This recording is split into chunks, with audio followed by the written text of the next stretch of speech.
I think that would explain what happened to the internet.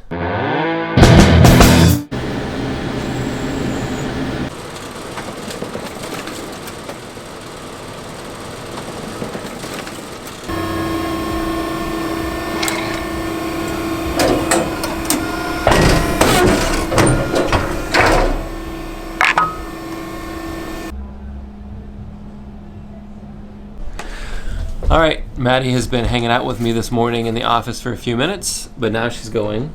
Are you looking concerned? You gonna go hang out with Grandma and Grandpa? So Maddie spent some time with me here this morning, and now I just got a call from our cable internet company that I need to run home. They're splicing a line. The wonderful people that are doing our driveway hit a very shallowly buried, a line that was buried very shallow. Anyway, it wasn't very deep in the ground, so they hit a line.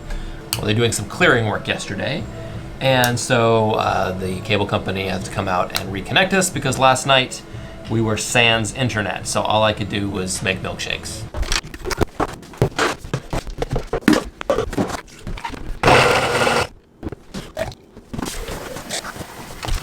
Anyway, so I'm gonna run out and do that, and then I've gotta finish my blog post for the day for Powered by Humanity, and keep rocking and rolling here at Dateline.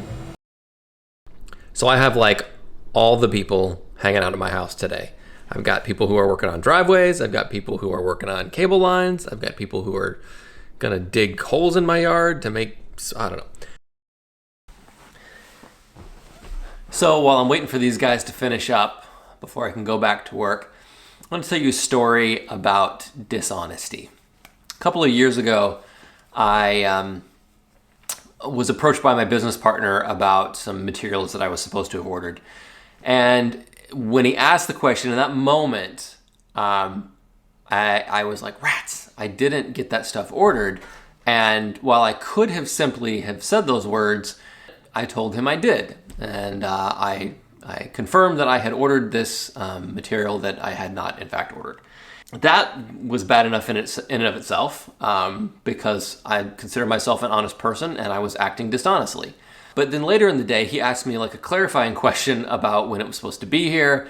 And in that moment, I had the choice to either own up to the fact that I had told a lie earlier and it was in fact, it had been ordered in the last hour because I ordered it as soon as he walked out of my office. Or I could double down on the lie and tell another lie that supported the first lie, which is what I chose to do because apparently in that moment, I certainly did not have the resolve to do the thing that I knew I should have done. That really kind of ate me up for the rest of the day, and I didn't sleep well that night. It seems like a small thing. This is a minor detail, but it wasn't the detail that was important. It was the fact that I had acted dishonestly. And so I got to work feeling pretty barfy and called my business partner into my office and said, hey, man, I gotta just be honest with you here. I lied yesterday.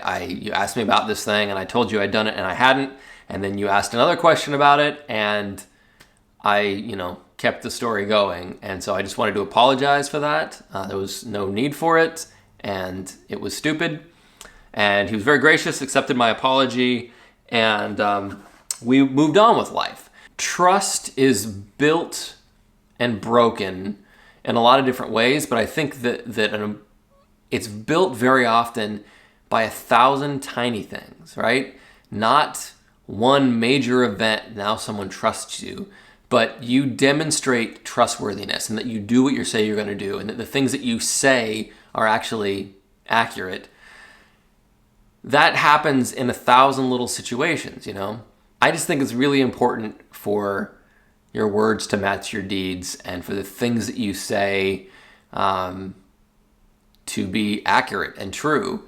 And so that's an example of when I failed to do that. And I just thought you guys should know about that because we're all works in progress. Like we're all going to screw that up sometimes and we're all going to react sometimes to defend ourselves, but we always have the opportunity to make it right.